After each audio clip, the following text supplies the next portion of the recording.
Whoa,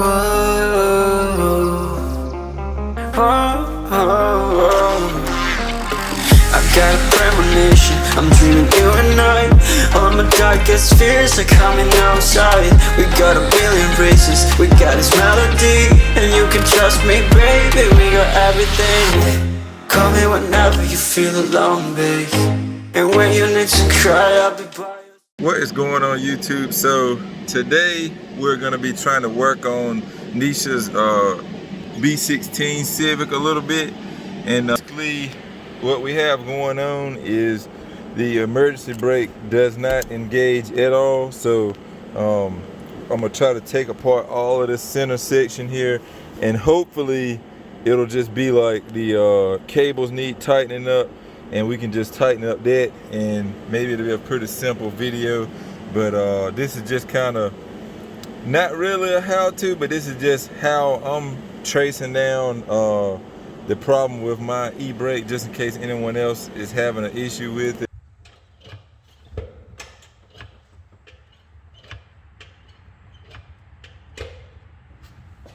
All right guys, so what I did was I took this off the little e-brake cover part, which you can access it through that rear ashtray, but in my opinion it's just a lot easier just to take it off. It's literally 2 bolts right here, and it'll slide forward and out.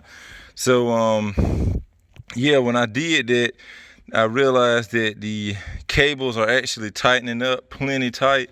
So there was like no issue with those. Like even after a few clicks, like these things get super tight. So it made me a little nervous, and what I did was I actually went on Google, and I actually looked up like if there's other ways of adjusting it, because as you saw in the last clip, the mechanism was moving inside of the actual drum assembly stuff. Like all of that was moving when you pull the e-brake. It just wasn't tightening it enough. And it turns out that there is another like adjustment that you can make on these. And I'm gonna point to it just so you can see. If you look right there where I'm pointing this screwdriver at, there are like little teeth. And you can see that gap right there where I've been adjusting this out, and it's actually pushing this side farther out. And that is how you add like more tension on this system. So essentially what I'm learning is one click in there, the tire should have a slight bit of resistance, but when you put the e-brake all the way down, it should be freely rotating. And so that's basically what I'm setting it off of. The other side is good to go, but now I'm working on this side, and I figured I would show it to you guys while I'm doing it, because I've never dealt with this before. So you know, a lot of y'all probably looking at me like, damn, I could have told you that, but I've never dealt with this stuff before. But yeah, that little adjustment thing right up in there allows you to basically space these 2 shoes out farther, and once you get them just far enough, you can slide that on and it'll rotate freely. But when you pull your e-brake up one click, it gives it a little tension, and that way you know as you pull it up even more, it'll tighten enough for the car not to roll. So yeah, I'm gonna continue adjusting this. It's kind of a hit or miss. There's no set amount of turns to do with this. You just gotta rotate it some, try it, rotate it some, try it. So it's a pretty lengthy process, but I'm gonna continue with it until I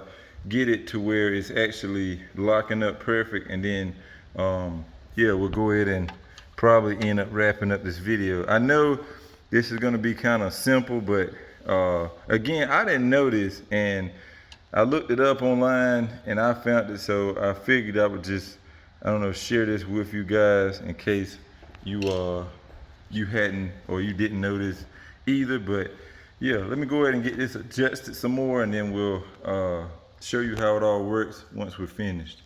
Alrighty guys, so I got both sides adjusted, and I just want to say it took a lot of time, because I had to, what I was messing up with was I was adjusting these, but the e-brake in the car was still too tight.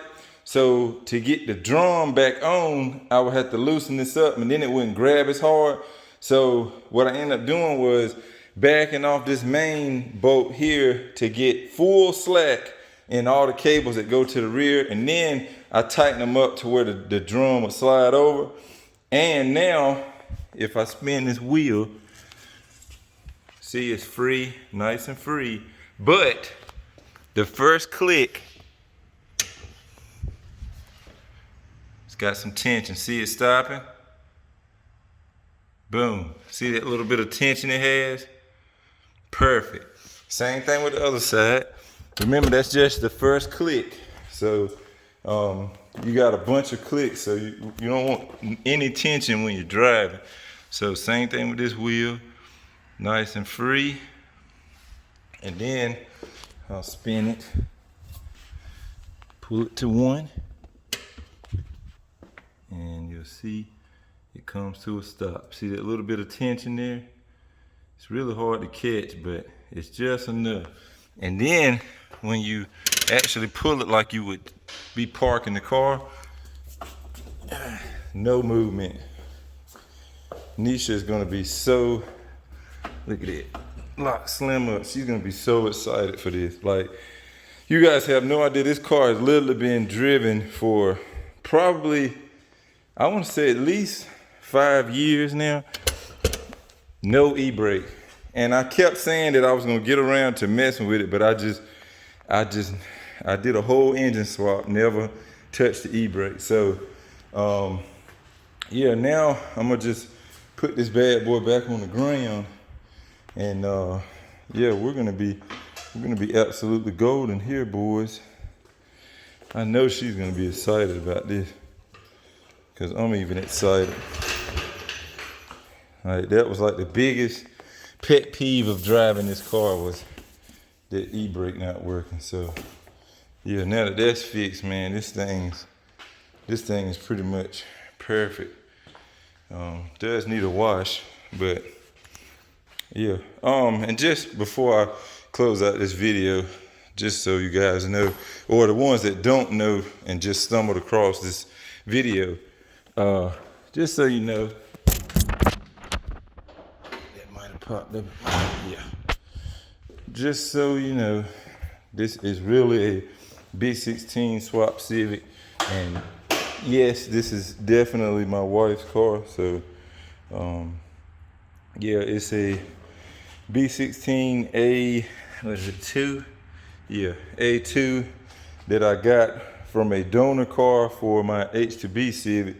And I just used the B16 trans in that and kept the engine for her car.